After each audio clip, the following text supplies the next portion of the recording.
As a teacher, when it gets to the dinner table, you win. And what does that mean? It means that if a kid at the dinner table is so excited about the experience that they participated in that day, they will share that. That's very viral, right?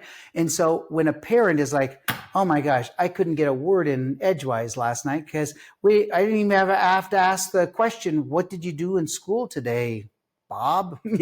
What'd you do in school today, little Todd? Or whatever. They just start talking. They just start giving the information because they can hardly wait to share. And what they're sharing is their interpretation of that experience.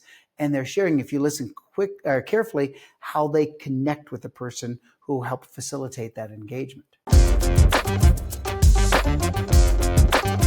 Hello and welcome to Marketing Speak. I'm your host, Stephan Spencer. It is my pleasure to have Steve Spangler with us.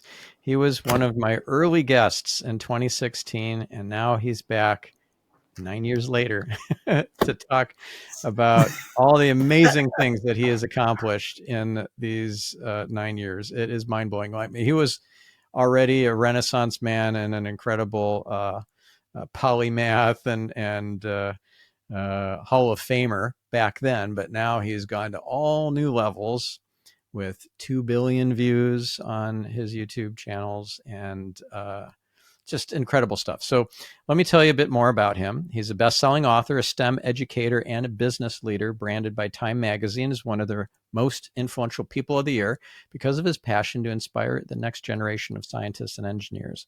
With over 2,100 television appearances and multiple Emmy Awards to his credit, Steve is also a regular guest on the Ellen DeGeneres show, where she dubbed him America's science teacher. Steve's catalog of videos featured on social media has more than 2 billion views, and parents and educators widely use his books and online experiments to increase student engagement and inspire young scientists to learn more about STEM-based careers. Steve's also the founder of 2 companies, Steve Spangler Science and Be Amazing Toys, a manufacturer of science-based toys and kits sold around the globe. And Steve is also a former client for many years. We worked together where I and my team helped him with SEO and blogging and other online marketing. And it's so great to have you back on the show after all these years. Thanks to you. Stephan, you're so fun to say that. Look at that. While you were messing around, when was it the very first time I was lighting stuff on fire? We were speaking at conferences together. And for those people who are just listening, the book just caught on fire. But my wallet catches on fire as well and whatever else. And Stephan would just sit there and just allow the show to play out or whatever. And then you go, are you done? So we can maybe talk about the real world of internet marketing or content marketing or whatever. And I'm busy messing around. Stephan, before we get started, can I just show you this? There's problems along the way. So I decided that I didn't want to have the Starbucks cup sitting out, on the thing because, they didn't pay for any of that. So I just put it in the good cup like this. But then I was thinking, if you add a little sugar to that and some milk and you don't have a spoon, see, these are our DIY size studios. So Carly, if you show them kind of what our studio looks like here. Yeah, see, this is our DIY size studio. So it's a house that we shoot our TV show in. So there's no real furniture in there. It just kind of looks like this. So when I go to get a spoon, I just find lighters and matches and tweezers and stuff. So you have to find a way to stir your coffee in the morning. No problem. Look at this. You just get yourself a board. So you see the board that's here, and you put some holes that are in the board here on 3. And if you just kind of look at that, there you go. That's sitting right there like that. Perfect job. So now watch what happens. So now you just put the coffee mug here, Stephan, like this. And now, see, isn't this good? This is a perfect way to do it. There's no way anything could go wrong here, Stephan. And you just spin back and forth and back. And Isaac Newton would be so proud. An object in motion stays in motion until a force acts upon it. Watch this. Hup. Stephan, when we like this, and you could do a Ted Lasso as well. That's one of my favorite ones like that. And then the crowd goes wild. Look at that. It's just the perfect way in the morning to be able to. Do you understand, Stephan, why you dropped me as a client years ago? You're just like, this guy just never gets serious about anything. All right. Cheers to you, Stephan. I promise I won't interrupt you anymore. I promise. Oh, that is awesome. Like you're classic. And there's a reason why you are awarded a Hall of Fame position in the National Speakers Association. Hall of Fame speaker. That is a big deal. That and a dime won't buy you a cup of coffee. I'm telling you, Stefan, it's just, but isn't it one of those things where you all get together as speakers? Can you imagine 2,500 speakers all stuck in the same hotel? You can't get a word in edgewise. And then they have a thing called the Hall of Fame. Don't know what that means, but they put you in it and you get to put it on your bio. And people are like, we don't even get that. But so you're very nice, Stefan. You're very, very, very nice. Hey, do we get to talk about how we first met and that whole process, or tell me where we're going to go with this? Because you are great about just going, it's free flow. So, but we want to make sure it's beneficial for the listeners as well. But I think there's a little lesson to be learned in there as well. So you tee it up and we'll talk. Oh, they're going to learn so much in this episode. I mean, how you've gone viral so many times, how you've created sustainable virality on not just YouTube, but also on TV, and how you've gotten all these awards and free PR, and how you've created movements. And you got the Diet Coke Mentos experiment that changed the world, right? And so many things that you've done. It's really quite impressive. And you're gonna spill some of your secrets, but not any of your coffee. And That changed my world for sure. Stefan, can I bring viewers kind of up to speed? So here's what happened. It was 2003, and we were on we had a small little e-commerce website. Our company was fairly small. When I say that, maybe 15 employees, maybe a few less, and we were selling science products. So we had little kits that we were selling. What's an example? I don't know if I have an example. Hey, Carly, would you grab one of those over there? Behind me, all around. Oh, there you go. On our tippy toes. Yeah, that's perfect. Yeah. Yeah. Oh, that's perfect. Take a look at this. I'll let you go switch cameras and kind of play. Carly's behind the scenes playing. So you had mentioned the other companies. There are product companies. And so we did toys, and we had these little labs that were there. And so you could make slime or whatever it might be, or here's how to make a real mess in the kitchen. You know how it goes with all that kind of stuff. Instant Snow, that was one of my favorites. There you go. So you remember how all of them, we played along the way. And so, what we learned was with an e-commerce platform, we could sell stuff direct to consumer. Be Amazing Toys, that was a wholesale company. So we were selling to bigger companies like Target and Walmart and Hobby Lobbies and Discovery at the time and all those others that were there. But we learned with the e-commerce platform, we could do it otherwise. And so we had but this is 2003. So you have to remember 2003, this is pre-YouTube, because that was 2006-7, right? So 2006 anyway. YouTube was only about 3 months old when the Mentos thing hit. So this is pre any of that. And we found Stephan because his company, Net Concepts, was performing an audit, right? And so you would audit somebody's website.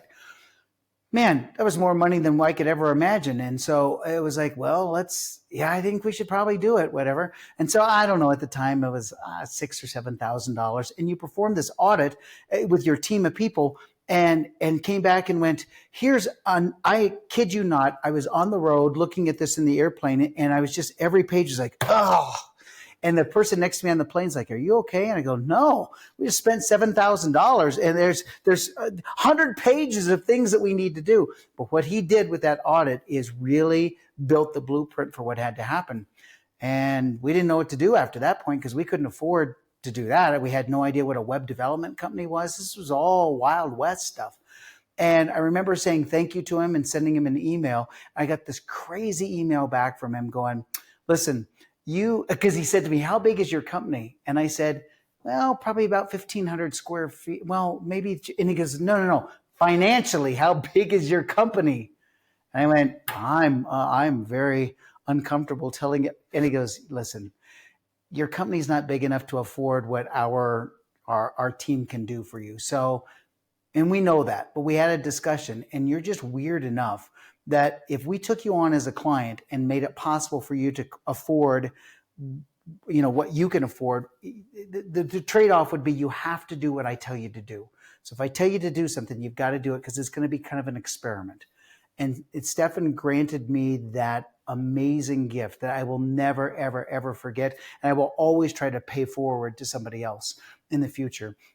because we couldn't do that. But without him, I wouldn't be standing here today doing what I'm doing. Sold that company after 25 years. Steve Spangler, Science.com was sold. Be Amazing Toys was sold. But all of that was thanks early on to those early years with Stephan Spencer. It's hard to believe that was a little over 20 years ago, Stephan. A little over 20 years ago. Yeah. And we worked together for how many years? 7? It was a long time until you kicked me out. I didn't kick Yeah. you And so out. we'd fly to Wisconsin and see I every sold once in my a while, and your agency. team was I great. sold my agency, and then you had to go with the acquirer because that's part of the deal. So that was 2010. It's all part of it. But you taught me so much. And let me give you an example. So here's one of the things that I learned. It was in 2000. So we get this platform up. We're selling some products. He's teaching me how important it is to have a good title and a description. And it seems so simple today, but isn't it true when we take a look at an Amazon? It doesn't just say iPhone case. It says iPhone 16 Pro, Max, Super Case, iMac. It's all in this title. Why? Because it searches so well. And the description and whatever else. And he said, I know that you're doing all that, Steve, and it's called content marketing, but I think I want you to put your experiments on the website. We're going to create an area for you to give away your experiments. And I said, well, don't you sell those? And he goes, no. You're going to give those away because we're going to drive traffic to your website because those experiments will do that. And he was teaching me content marketing long before the Michael Stelzners of the world or the social media marketing people were ever out there teaching content marketing. He was teaching me very early on.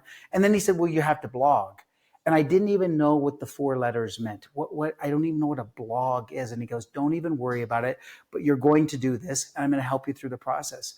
And those things, those what seems simple today were such a big deal. But he guided me through the process. And he said, watch what happens if you do it. And I did it, Stephan.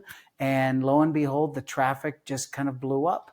And this is long before doing the Ellen show or doing the other stuff. I was doing TV, but nothing in comparison. What was that website, Stephan? Boingboing.net? Something like that. It took down the site.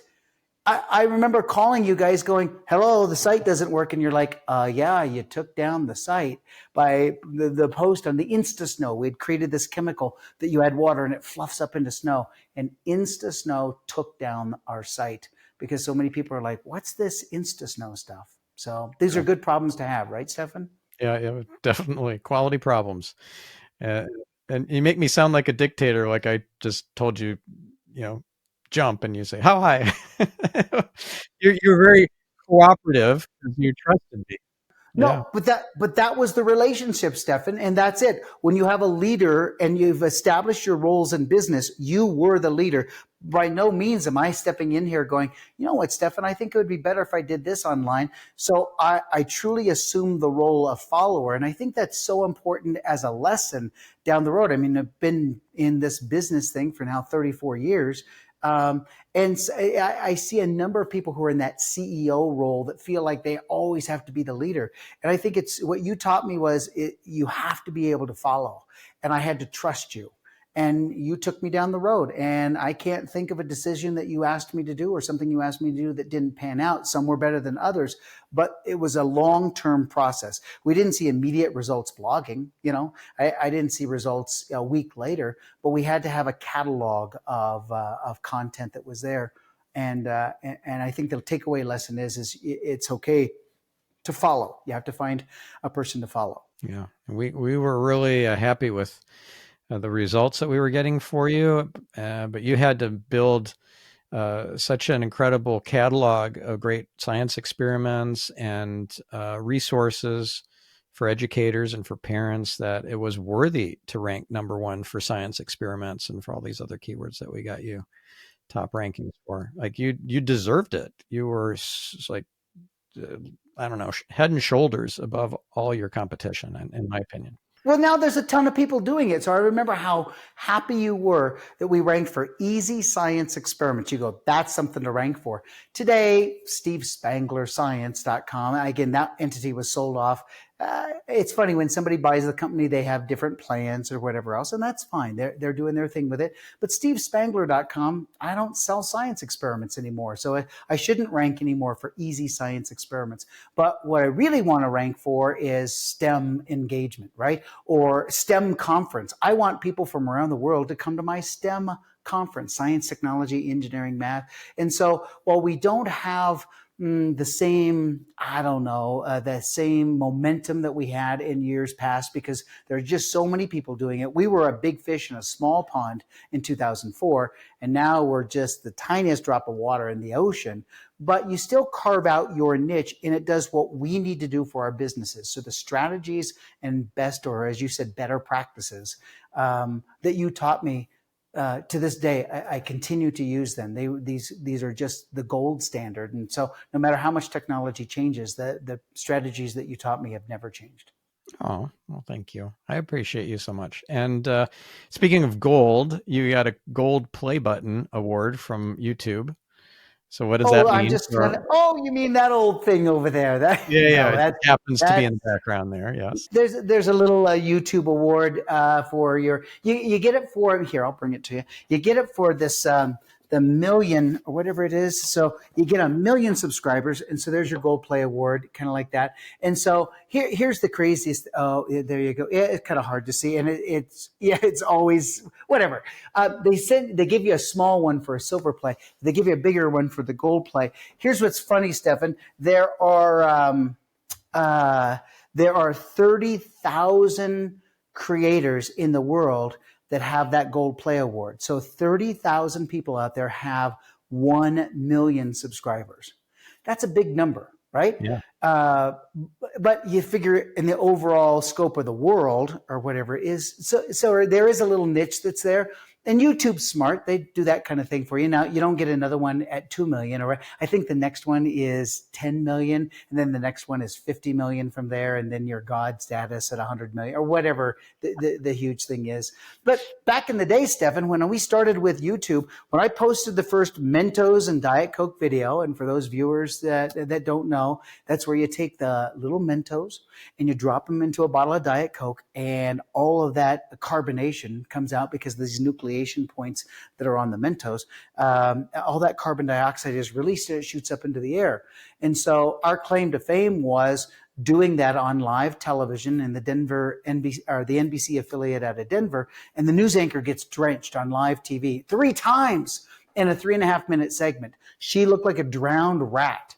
And when the Associated Press picked up the blog post that Stephan taught me to write, that title that was there, news anchor, experiment goes awry, news anchor gets soaked, or something like that. That's what got picked up. And it went everywhere. And I had contacted our little friends called Perfetti Van Mel to tell them that I had come up with this thing to do with their Mentos, but they could care less. Well, that all changed in September of 2006 when that little video went viral. And for YouTube purposes, viral meant 10,000 views in a day. If you did 10,000 views in a day, right, Stephan? That was viral. Today it's per second or whatever. Yeah. But we got their attention. Our content marketing on air and on this little website that was only 3 months old called YouTube got the attention of the Perfetti Van Mel people, who said, I guess you should probably come down and see us. And so I did, thinking that I was going to get sued. So I did something. I guess I tarnished their brand or something like that. So I went down by myself, didn't take counsel, didn't take my wife, didn't take Carly, didn't take anybody, just sat in this room. And all of a sudden these suits come in and they said, so we saw your video. And I went, yep. And they said, so you have our attention. Got it? What do you want? I said, what do you mean? What do you want? And so at that moment in time, thank goodness there's a little angel that's on your shoulder that whispers. It's probably, it's probably Stephan. It was just whispering into my ear. But I just said, Well, I've invented this toy, this geyser tube. But this is what it looks like now. It's this little tube that drops the Mentos into the Diet Coke. But I just said I invented this thing. We've filed for the patent, and we're going to create a toy. And I'd like to be able to have permission to take your Mentos, your roll of Mentos, and put it with the toy and put it in a store like Target. So I'd like to, and because the toy industry is so horrible and there's so many bad people in there that will steal ideas, I'd like to have all North American distribution rights on all Mentos that you sell that are not related to just eating them, like for education purposes, or I just made up a new category. And you could see the guys go, And they looked at each other and went, okay, well, that's a possibility. What else do you want? They're waiting for me to ask for $1 million. And I said, I'd like 100,000 rolls of Mentos. And the guy pushed back and he goes, what are you going to do with 100,000 rolls of Mentos? And I said, well, I'm going to give them to 100,000 teachers because I found out that they fit in this little test tube that's perfect. And I said, and if I give it to 100,000 teachers, they're all going to do it in the classroom. And this will become the new vinegar and baking soda experiment of this generation. So no more volcano. This will be the Mentos and Diet Coke thing. And they said, we could do that. Anything else you want? And I go, no, I don't think so. I wasn't even smart enough to go, could I have some money? Because I didn't want that. I figured I'll earn the money on the backside, but I didn't ask them. And in retrospect, that's why they said yes and sent over the agreement. Who am I as a teacher in Denver, Colorado, to have a marketing agreement with Perfetti Van Nel, $1 billion brand with all of their candies? And that's how the whole thing went down. But it's all because of that content marketing. We had to get their attention. We had to find a strange way to be able to do it. Amazing. It's a good thing you listened to that little angel on your shoulder. Thank you, Stephan. No, that wasn't me. That wasn't It's me. scary. It's scary. Is that true? And the only thing that you can go on is this the right thing to do? Right. And you had taught me kind of leading up to that, you give more than you ask. So every time you want something, make sure you give 10 times the amount that you ask for. So we did that with our marketing. We would give experiment after experiment. I mean, I've got 10 emails that go out to people with, here's a new experiment, try this, whip the tablecloth off, it's Thanksgiving, blah, blah, blah, blah, blah. And then they ask, right? By the way, if you were interested, we do have this little club called Spangler Science Club, and that's when we would ask them, would you like to subscribe, or would you like to buy this kit, or one of those things? But you give far more than you ask to kind of build that rapport and that respect. So it's that relationship that I guess we're building. Yeah, and you created a lot of goodwill in the world through all that giving. Yeah. I don't like the term "give back" because it presumes that you've taken something without permission. In reality, you're just revealing light in the world. You're being a force for good, and Let me write that down. Done. See, constantly learning from you. I like that. It's not a give back. It's that give and take, but it's a relationship. You taught me early on. I'm not a business major. I'm a chemistry major. So I don't have an MBA or something. So you learn this stuff along the way, but how important, just these life lessons, how important it is far more important to give than it is to receive, right? Or what's that adage that goes, it says, give without remembering, receive without forgetting, that kind of thing. And it's kind of that principle that's there, that you just constantly are giving it away. To this day, it's kind of funny. You said something about the Ellen show. There are a total of, in 15 years on the Ellen show, 27 appearances on the Ellen show. Again, a science teacher out of Colorado, getting to pretend like he's a rock star or something on the Ellen show. Well, she made me feel like that, right? And it's so funny that out of all those segments, because each of those segments featured probably an average of 5 experiments, to this day, the people, the new science people who are running the talk show circuit, they're copying the same segments. So I'll get a note from, there's still Ellen show producers that we're in touch with. I'll get a note from them going, well, did you see Kimmel, or did you see The View or The Talk or whatever it was? They did our same segment from October, 2018 or whatever it was. And no kidding. If I used a red trash can, they used a red trash can. If I used this prop, they used that prop. The same lines. It just shows you how incestuous the TV business is, but it is so much easier to copy than it is to create. And I think one of the things that I've had to learn over the years is to just let go. because a younger Steve would have been like, let's go get them and send them an email and be mad and whatever else. And what's that going to do? Yeah. It's going to do nothing, right? So just give it away and just go, all right. And it just forces me to try to come up with some stuff. The hard part is when you get booked for a speaking engagement and other competitors in the marketplace are doing your material. And then the meeting planner's like, no, we've already seen that, that, and that. And you're like, now I look like a hack doing my own material, telling my own stories and do everything because everybody else has told the stories. It's okay. It's just at this point here, it pushes me. It always pushes me to that uncomfortable place that you have to come up with new content along the way. Yeah.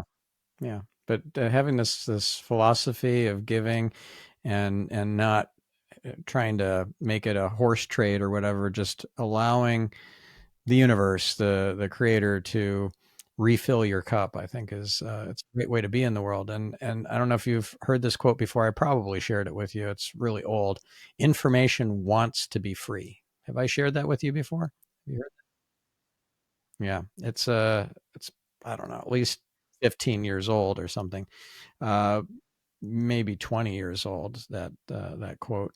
And the concept of it is pretty simple, that if you think of a creative work, let's say it's a book, and it's something that you can make easily copyable and thus potentially viral. You make it completely free. You add, like, how Hotmail got started. The secret sauce was that little tagline at the bottom of each email: get your own free personal email at hotmail.com. And that just spread virally in every single email, and network effect, gone wild. And so if you just facilitate that, if first of all you have the intention, I want this to go viral, I want this to be free, I want this to change the world, I don't need to monetize every single view or email address or whatever, I just want to reveal light, and magic happens. Yeah, thank you for that, because the latest struggle with me for, like you say, this monetization, it seems like everybody is monetizing everything. And it's interesting to be around other creators and other people like you who are going, with all those views, you have to have done very well, bought yourself a couple homes and everything. And you're like, no, there's this little secret with YouTube and many of these platforms. If you produce content for kids, you're not allowed to monetize.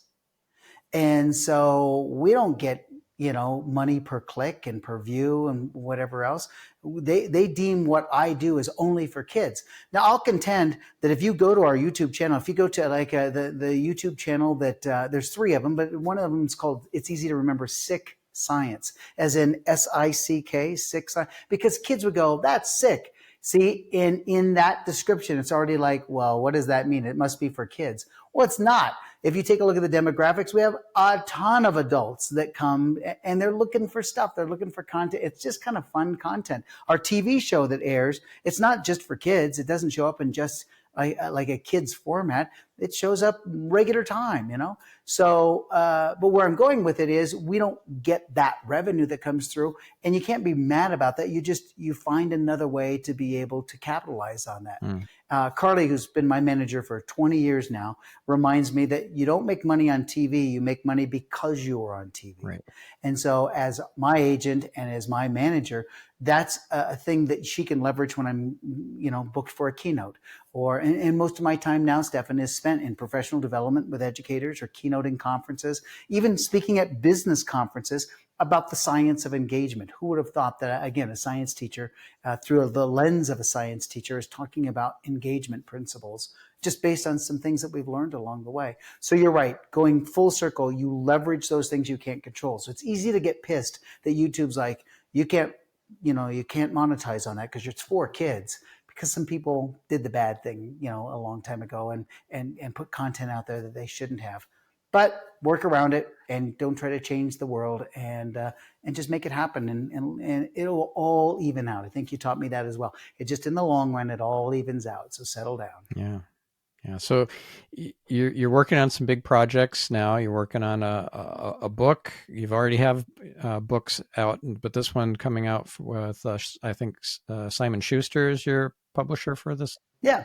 this book. Yeah, that's the parent organization. Yeah, it's Forefront Books. So yeah, um, it's funny. I was talking about the keynote thing. So when people come out and they say, "So would you speak to 1,000 teachers in in Chicago, Greater Chicago area, or whatever, or kickoff for the beginning of the school year?" Sometimes teachers, and especially today's day and age, educators just need a little shot in the arm, or you say it as just a hug. Mm-hmm. At this point here, that education business is tough, that, and so sometimes they just need somebody to go, "Hey, it's going to be okay." And part of that is teachers can smell a non-teacher a mile away. And so when you put a non-teacher sitting in front of a group of teachers and they're speaking these platitudes about their philosophy of education, it's bullshit. People can tell that just immediately, right? So it's kind of nice to have a teacher talk about that. And thank goodness, enough years in the classroom and enough years in education that I have some things to talk about, to at least share. And so there's a keynote that I've been traveling with for a long time called Best Day Ever. And I've been thinking about another term called Another Best Day Ever, which that title in and of itself is like Another Best Day Ever. I thought a best day ever was an infinite, was a finite kind of thing. And you go, no, Another Best Day Ever kind of indicates there's multiples. How do you have a multiple? And in short, what I'm talking about is what happens when you connect and you engage through a shared experience. And I think of them as three circles, like a Venn diagram. When you connect and you engage through a shared experience, that intersection of those three circles is what I call best day ever. It's that moment in time when a kid comes up to you and wraps his or her arms around you and looks you in the eyes and goes, "Today was the best day ever." And you look at them like, "We did nothing. I did nothing today, kid. There is nothing." And they're like, "No, you let us use glue and glitter and Jerry the hamster." And you look over at poor Jerry and he's very pretty now because they've created their own best day ever. I just put the things out there for something to happen. And metaphorically, it makes sense for us for what we're talking about. Whether we're talking about customers, employees, personal relationship, kids, whatever it might be. And there's no order to this, but when you connect through an experience, let's just say that Mentos and Diet Coke, you take the kids outside, you buy them a couple of bottles of that Diet Coke and some Mentos, and you allow them to have that shared experience with you, they engage at a higher level. You watch them. The first thing a kid will say to you is like, "Do it again. We need more soda and we need more Mentos." And you say, as a teacher, "Well, if we did it again, what would you expect?" And they go, "It'll go higher if I add more Mentos." And immediately, organically, we're teaching the scientific method through their engagement, not mine. So it's not contrived. You just, as a teacher, have to learn to step back and allow them to connect in a meaningful way.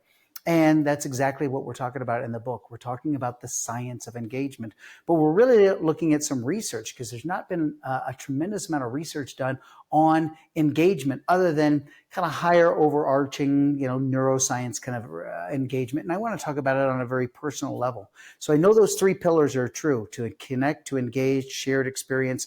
We just don't know what that looks like. And, well, it's my job in the next 9 months to figure all that out and put it together. But I get a chance to share a lot of stories from teachers from around the country and a lot of business stories as well of what happened when people engaged at a higher level. What did that look like from a profit center? What did it look like from customer experience long before we were ever using those terms, customer experience? Yeah. Well, as they say, people don't remember what you told them. People remember how you made them feel. Very relevant.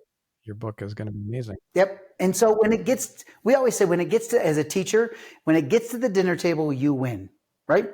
And what does that mean? It means that if a kid at the dinner table is so excited about the experience that they participated in that day, they will share that. That's very viral, right? And so when a parent is like, "Oh my gosh, I couldn't get a word in edgewise last night because I didn't even have to ask the question, 'What did you do in school today, Bob?'" What did you do in school today, little Todd? Or whatever. They just start talking. They just start giving the information because they can hardly wait to share. And what they're sharing is their interpretation of that experience. And they're sharing, if you listen carefully, how they connect with the person who helped facilitate that engagement. So it's a very interesting piece. And as I take a look at customer engagement and we take a look at super fans, for example, on our platforms, what does that really mean? I remember you telling me that term so many years ago, and I thought, Stephan, super fan, it seems very narcissistic, but you're right. There are those people that engage at a very high level, and you have to ask yourself why. Why are those people always clicking like on the latest Instagram that you send out, or trying to share your stuff on their platforms or whatever? What's in it for them? I'm not paying them. They're not an affiliate. They want to feel connected. And how do you say thank you for that type of connection? What kind of experience can you build for them at the same time? So it's a fascinating area. I think the people who have mastered it probably don't know why they've mastered it, but I think there's some things that we can learn from those strategies and better practices that are out there. Yeah, for sure. And when you create remarkable experiences like you do, and then you do them so well, it's the sort of stuff that has remarkability. When I say that, I'm using Seth Godin's definition of remarkable. It's worthy of remark. And so you just come up with the most brilliant things that have that viral appeal just baked into it. So you're planning an experiment on the International Space Station. Do you want to share a little bit about that? Yeah. Can I just comment on that remarkability kind of piece? I've never set out to make a viral video, and I don't know that there are many of them that you can consider. I don't even know what marketing people consider viral today.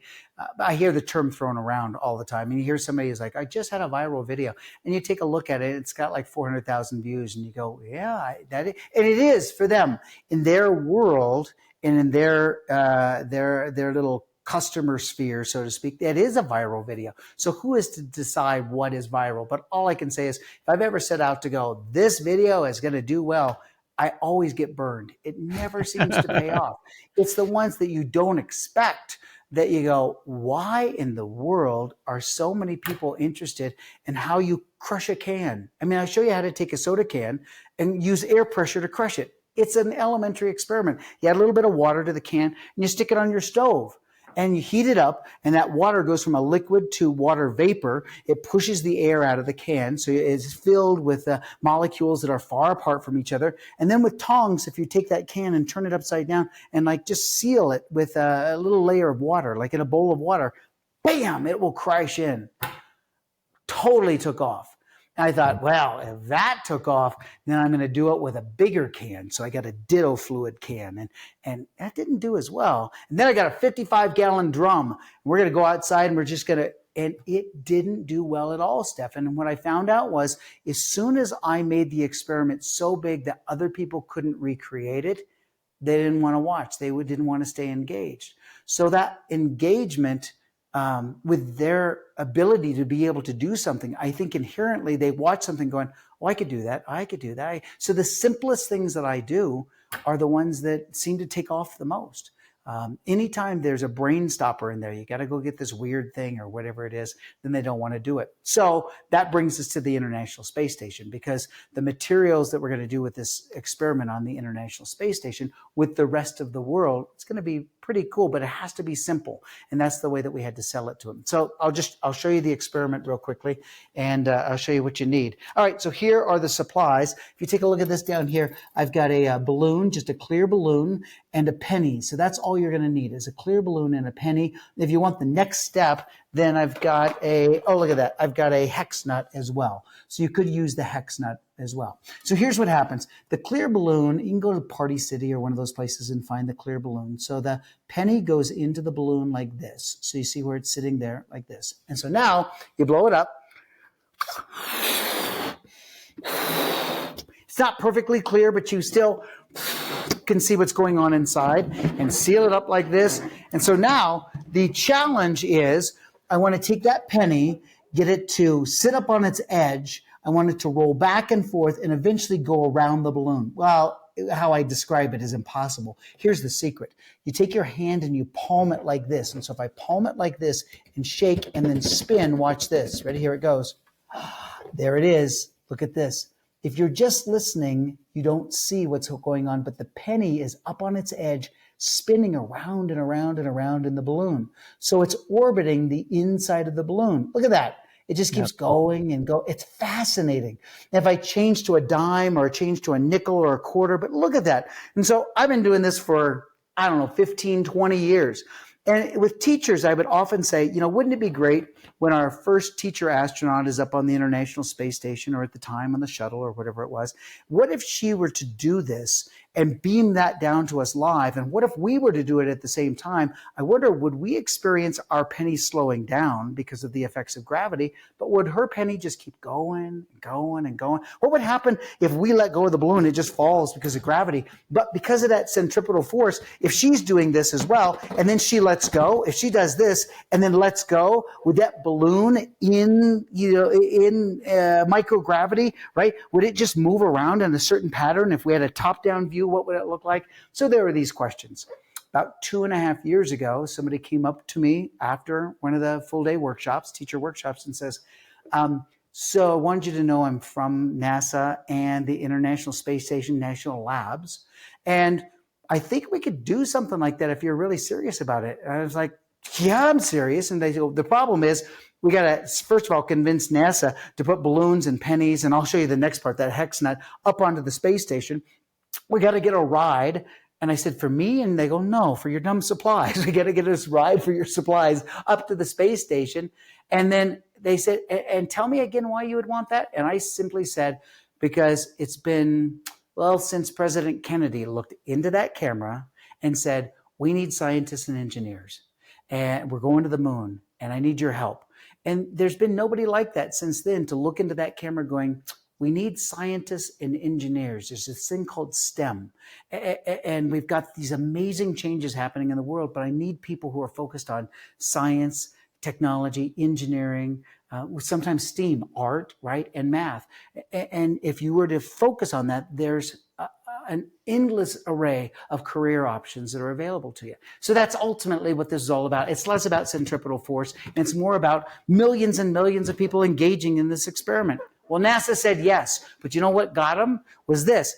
The penny in the balloon's great, but show us that thing you do with a hex nut. So watch this. If you take a hex nut and you drop a hex nut into a balloon, so a deflated balloon for those people who are just listening, and now blow it up. Now the hex nut, of course, is not perfectly round. It's six-sided. So now listen to this into the microphone. Listen. It's the screaming balloon. Listen to that. It's a parent's nightmare because a kid will do this for hours and hours and hours. Your 5-year-old, Stephan, will just sit here and do. So NASA's like, screaming balloons in space. That's a pretty good title. It is a great title. So that's what's going to happen. So I'm happy to tell you that on August 3rd of 2024, my balloons, hex nuts, and pennies, and NASA won't even allow the astronauts to put their mouth on the balloon because they're afraid if they blow it up with their mouth and then they let go, will the penny floating in space shoot back into their lung? I would hate to be the guy who takes out an astronaut. So they had to send up a hand pump. So that's probably another $50,000 to send up a hand pump. But it's all sitting up there ready to go. We think it's going to take place in March. They thought maybe it would take place in December of 2024, which is just a couple weeks away from taping this particular podcast. But it wasn't going to happen with going up and getting the astronauts who are up there and everything else. And they wanted some time to be able to tell the world about this. So we think it's going to happen the first week in March. And so we'll make sure that everybody knows. But my goal is to have millions of people on the planet doing this at the same time the astronaut in space is doing it, to talk about the greatest engagement we could ever have with people saying, I'm interested in figuring out, because I'm curious. I'm curious as to what would happen. I don't know. NASA doesn't even know. That's why they're not letting them blow it up and we don't really know what it's going to look like. Nobody's ever done it before. It's so simple. And I'm hoping that simplicity will make it so that people really engage. So cross our fingers anyway. Cross our fingers. Wow. Really cool.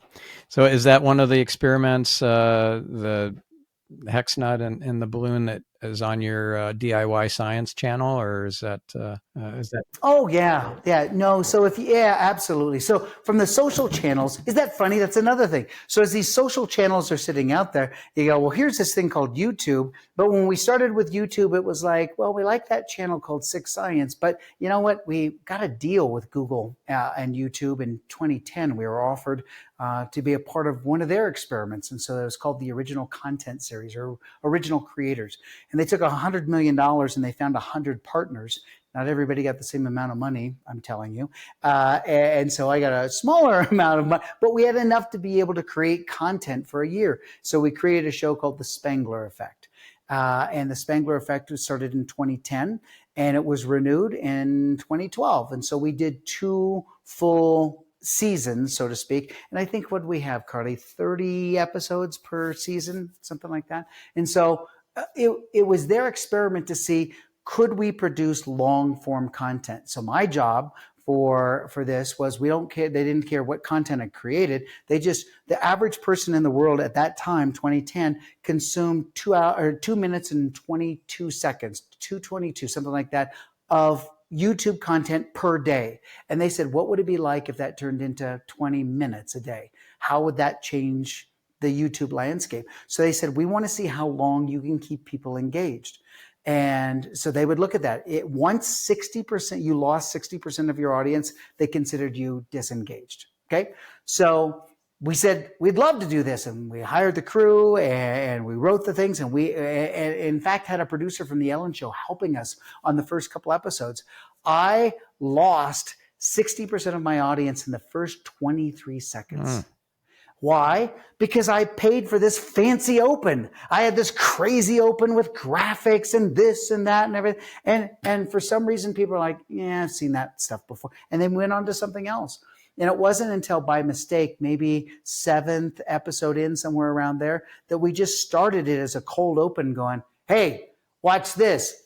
I got an egg in a bottle and I can teach you how to make the egg go in the bottle. And then bam, you just see it go into the bottle like magic.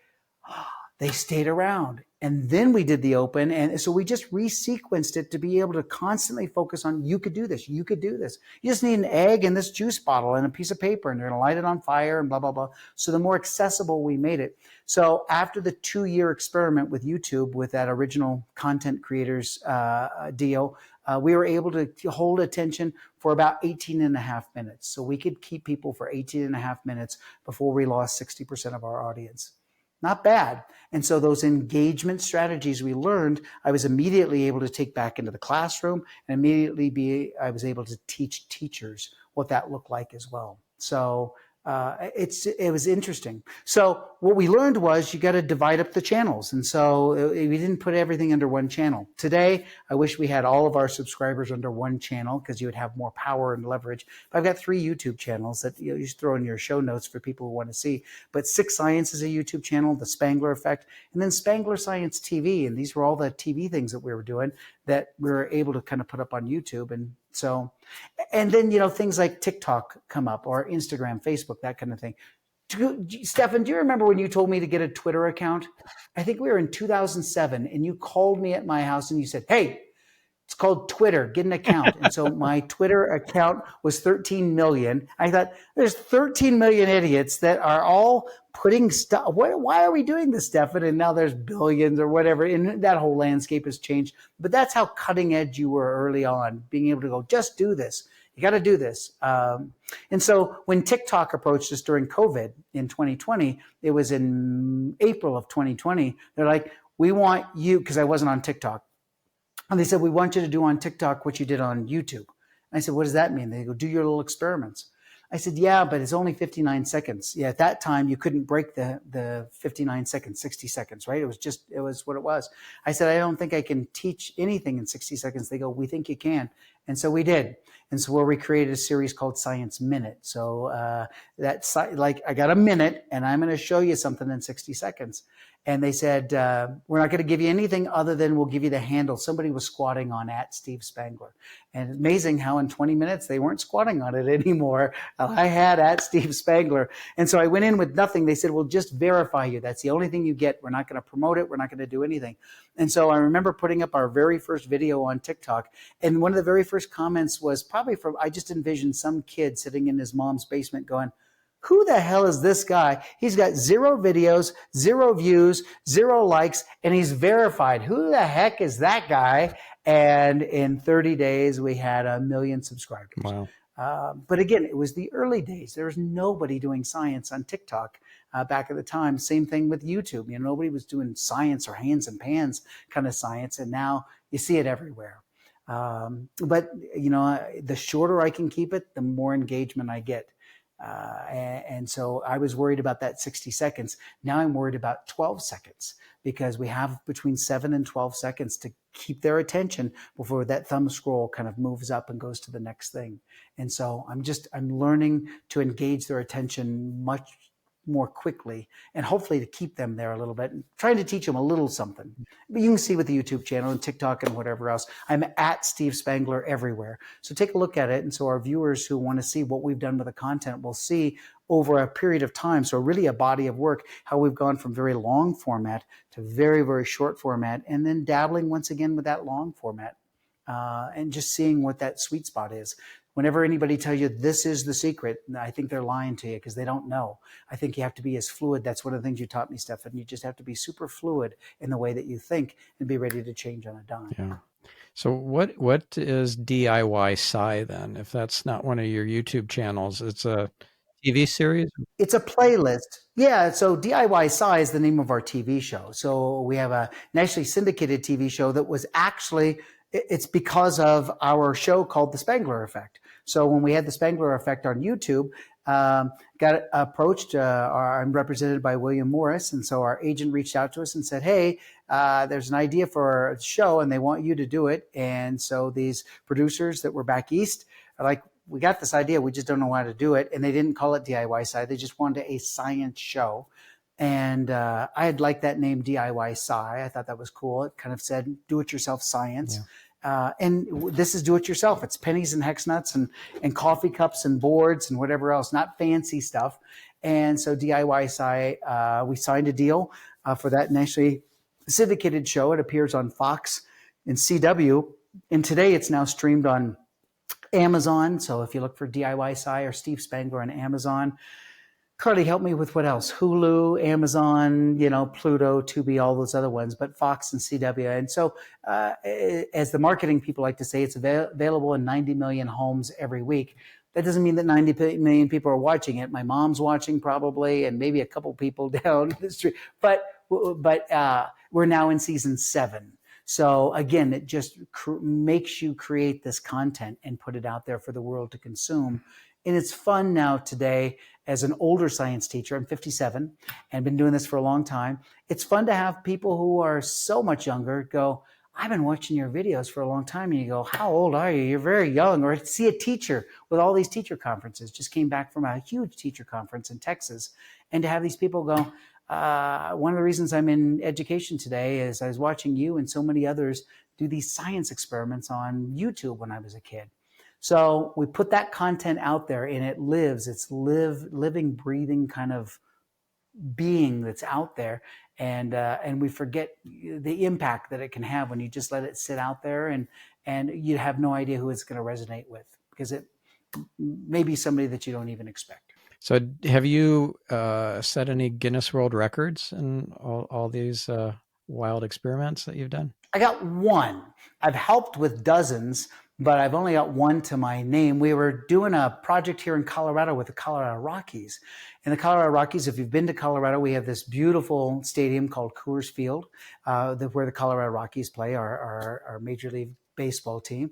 And they approached me in 2007 or 2009, I think it was 2007, and said, so we'd like to have a kind of a STEM. Well, at the time they called it a weather and science day, and they said, well, we're going to bring a local meteorologist and have you talk to a couple hundred kids at the stadium. And they put that out there and all of a sudden started to sell more tickets. And so, I don't know, they put about 10,000 people in the stands. And we thought, well, this is maybe Guinness World Record worthy. Has anybody ever done with 10,000 people the same experiment at the same time?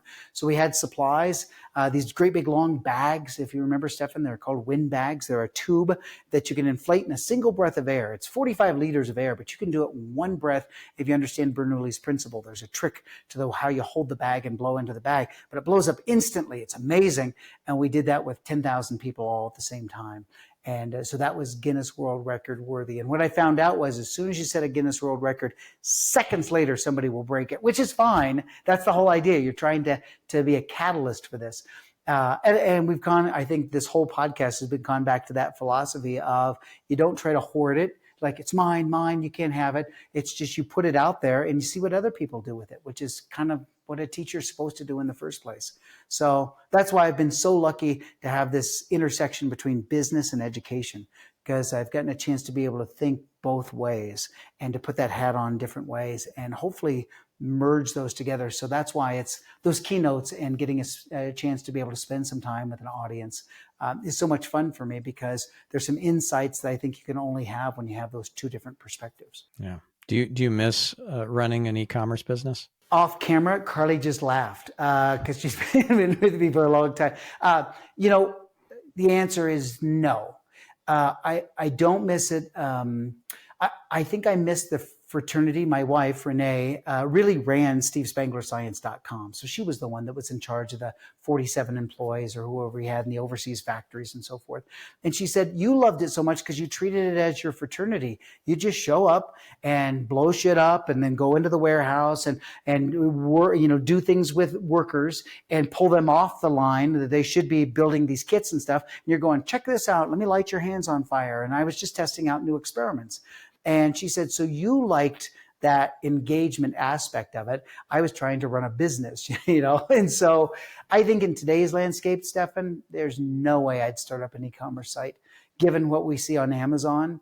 SteveSpanglerScience.com really has been relegated to Amazon. So when you go to SteveSpanglerScience.com, you'll see that the new owners of that, a very large conglomerate, they own these big education companies, have made the decision to push all sales to Amazon because that's the best way they can service the customers, given the customer expectations of what they want, this free shipping and being able to do all the things on this multi-billion-dollar website. There's no way that a small little website could do that. So I'd be interested. That's one of those offline conversations I'd love to have with you sometime, because you probably have you're always like, no, do it, Steve. But I don't know how I'd ever compete with those big platforms today. And how would me as a teacher with small little experiments, if I was just starting this business today, I don't even know how I'd get Amazon's attention. So I'd have to learn new rules to play. I'm happy that we did what we did at the time and very thankful that we were offered, somebody wanted to buy the company that they did in 2018. We'd really 25 years worth, Stephan, and 25 years of working pretty hard with it. And I wasn't ready to sell, but my wife said sold. And so we that started 6 months of discovery and everything else to sell SteveSpanglerScience.com and our Kid of the Month Club and Be Amazing Toys and everything that was around those products. So I do miss those days of thinking of product ideas and doing it myself. I can give that product idea and license it to somebody else today, to Spangler. But those days of running into the warehouse and getting stuff and then putting it online and actually doing it on TV and seeing people start to order, there was something entrepreneurially satisfactory that provided a tremendous amount of satisfaction to me. Yeah. So is there anything you regret about selling the business or pivoting, changing your focus? Or it's all good. It's all perfect. No, it's all good from the standpoint that I feel very fortunate to have people who saw our vision and said, you built a brand and we want that.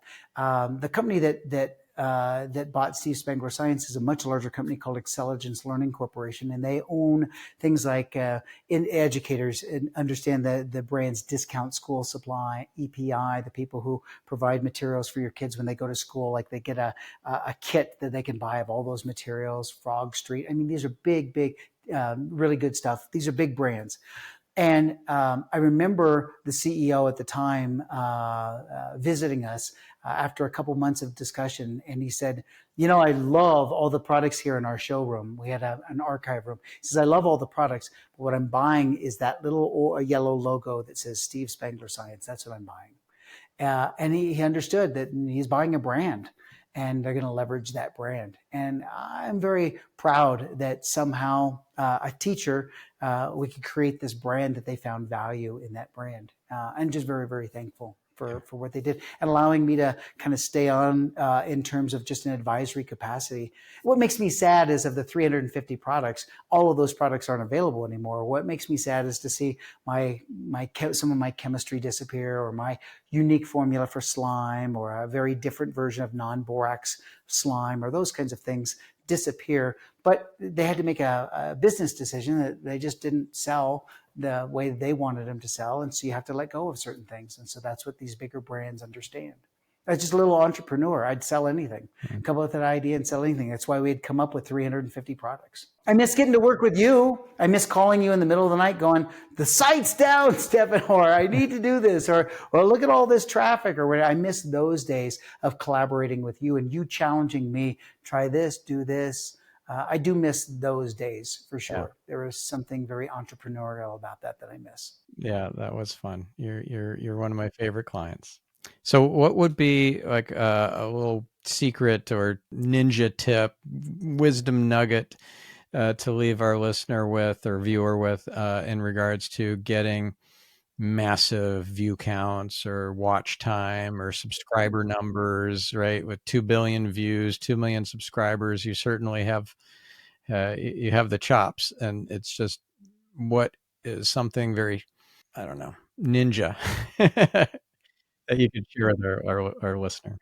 Thanks for asking me that. There's all of your guests, they have far more credentials than I do. But from my standpoint, it's easy to get views. You can work the algorithm now to understand how to get views. We had a little experiment that took place a year and a half, almost 2 years ago, where we took content very specifically. I took 100 videos that I had already put out on Instagram, on TikTok, on YouTube, and on Facebook. So those are the 4 platforms, right? And I took that same video and looked at the view count. So let's just say it's the spinning penny trick, and I got 10,000 views on the spinning penny trick. And the video was 1 minute and 59 seconds. All right. So that's our thing. So we took that same video and simply, we didn't re-edit it. We just chopped it down. We just pulled in the sides to make it as easy as possible, and just simply said, what would happen if we only showed 20 seconds of the video? What's the best 20 seconds that would possibly grab someone's attention? And every video I could come up with the 20 seconds that people would watch. It would never go over 30, right? And so that was part of our experiment. We did it with 100 videos. That took us, we did 3 per week, so you can kind of do the math of how long it took us. At the end of that little experiment, which I think was 7 months, something like that, we had gained 400,000 subscribers across those platforms, which is pretty cool. But no, I'm sorry, just YouTube. So across all platforms, maybe 800,000 subscribers. But we had gained, 400 and some million views. And so we realized the shorter the content, the more focused the content, the more focused on engagement of the viewer, the more they would click follow, right? I'm not selling anything. I'm not selling pennies and hex nuts. What I'm asking them for is their engagement. I'm asking for them to click the follow button, and never in any of those videos am I doing click like to subscribe, or, click and ring the bell or whatever. I'm not asking for any of that. So they're just doing it. And so now across all those platforms, I'm happy to say that we're almost close to 6 million followers. So those subscribers, that's gold. Because when we have something to announce, a new book to announce, or something that I want them to engage in, or, hey, guess what? We're going to space and I want you to watch this experiment. those followers are gold. So I think that ninja tip is to watch what they're doing, and less time is more engaging right now. And do I necessarily get to teach everything in those 20 seconds? No, but I definitely get their attention. And if I get their attention enough, will they go to the website, or will they go to any other channel that I might have and try to learn more? And so YouTube kind of help TikTok helps Facebook, whatever it is along the way. They all kind of work off each other. That hopefully my job is, when I'm said and done, Stephan, I'm 80 years old and some kid comes up and goes, "Hey, look at me! I just retired, but I worked at Lockheed Martin, and a lot of that's because of the TV show I watched and these crazy videos that you had. Man, I just wanted to say thanks." That transaction there, that transformational engagement, as we're talking about in the new book, I think that's a life well served. If maybe what you do would inspire somebody else to do something that brings them happiness as well. Yeah, sounds to me like you've created a movement, and you're perpetuating that movement of world changers. Now, you're nice to say that. I just hope at the end of the day there's some great teachers and great scientists and some people who found some sort of happiness out of all the silly stuff that we've done. Yeah. Well, you're an inspiration, and thank you for sharing with our listener, our viewer, all these great experiences and learnings, and there's the whole hero's journey that you've been on. It's really cool. Very, very fun. Well, I appreciate you inviting me to do this. And for our viewers, if you want to learn how to do some of the experiments, just follow any of the social, and I will show you. If I was teaching your kid in class, we're right before Thanksgiving. We're 2 weeks right now before Thanksgiving. So I would be this week teaching your kids how to whip the tablecloth off. Now, we'd have a lesson in inertia, but the hook there is when you look at a kid and you go, "Mom and Dad would be so proud if you could whip the tablecloth off at Thanksgiving." You could see their eyes go, "What?" Of course, they're not going to whip the tablecloth, but I have this little tablecloth, and we set the little table, and all the kids can do it. Once they learn how to do it, they feel like they're a rock star. And if I can get them to go home and just that little smirky grin on their face going, "I could whip that tablecloth. I know I could." Or here's something crazy to do with a banana, or here's how to play with your food, or make Diet Coke and regular Coke float and sink, or whatever. You can just plant those little seeds in kids. That's what I would be doing if I was your kid's teacher this week. So just go to Instagram or TikTok or any of those along the way and take a look, and you'll see what I would be teaching your kid this week. Yeah. Awesome. All right. Well, thank you, Steve. And your website is stevespangler.com. And we'll include all your socials and the show notes and links to your channels and all that. So thank you again. And thank you, listener. Thank you, viewer, for being part of my tribe, part of my movement. And I hope you have a fantastic week. I'm your host, Stephan Spencer, signing off.